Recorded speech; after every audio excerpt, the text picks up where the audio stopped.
Adrian, we know you from a lot of things, but the Highlander right now. That's mainly the one that I did that everybody knew me from. Can you tell me a little bit about your role in that? I played Duncan MacLeod, the Highlander, basically. So, yeah, it was a 6-season, 5.5-year stint.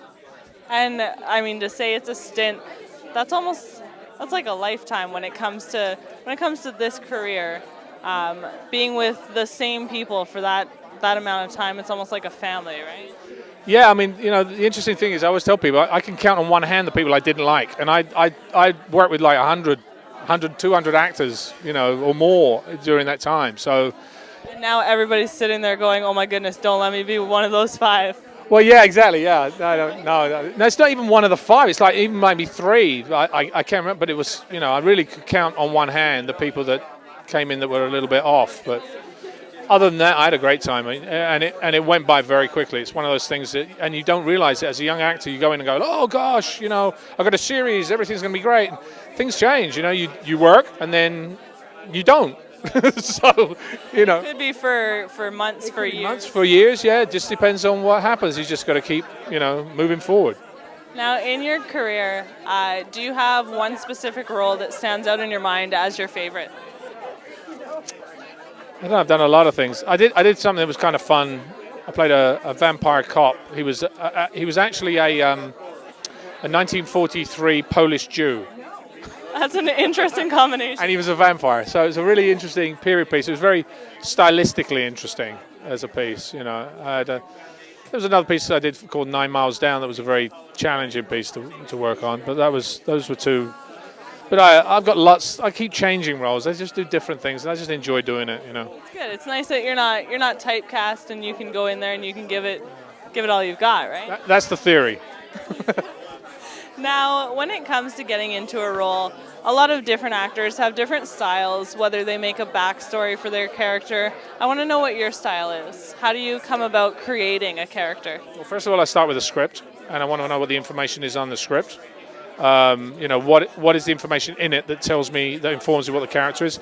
Then I'll do a bio that'll be probably like a 20-30 page bio on a character, knowing when he first had sex, what his sexual problems were, when he had the first ice cream, when whatever it was he did, that kind of is based upon what I find out from the original script.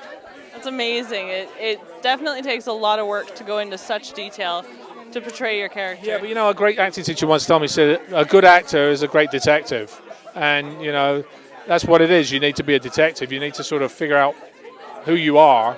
So you got to do a lot of research for that. Absolutely. Now, can you tell me, do you have any current projects coming up? I've just finished a small sci-fi film called AE, but I'm actually producing and directing at the moment. So I've got some films we're in the middle of funding. And when it comes to producing and directing, do you prefer that over the acting that you've done? Not really. I love acting, but I've got a piece I'm going to direct hopefully late this year or early next, which is a really cool piece. And it's as a director, you kind of get to create things. You get to really sort of shape something, and I think that's really good because as an actor, you do the same thing. This is totally technically in a different way, but I think that's what I like about directing. But I don't think I'd ever give up acting. And do you ever see yourself as a director putting yourself into a role as well? Well, I did that when I did Highlander, but I think it's very hard to do unless you really know the character. You've got to sort of sit there and decide if you know the role you're playing well enough to be able to do both directing and acting. It's not an easy thing to do. I can only imagine how difficult it would be. Yeah, there's so many things you got to do as a director. People don't understand what directors do half the time. You know what? I've been on sets just doing extra work and watching the director work. It's a whole other art form. Yeah, it is. You got to know everything. Yeah, it takes a lot. So I appreciate the work that you do, and I'd like to thank you for taking the time to speak with me. I really appreciate it. You're very welcome. Nice to meet you. Thank you so much. You too.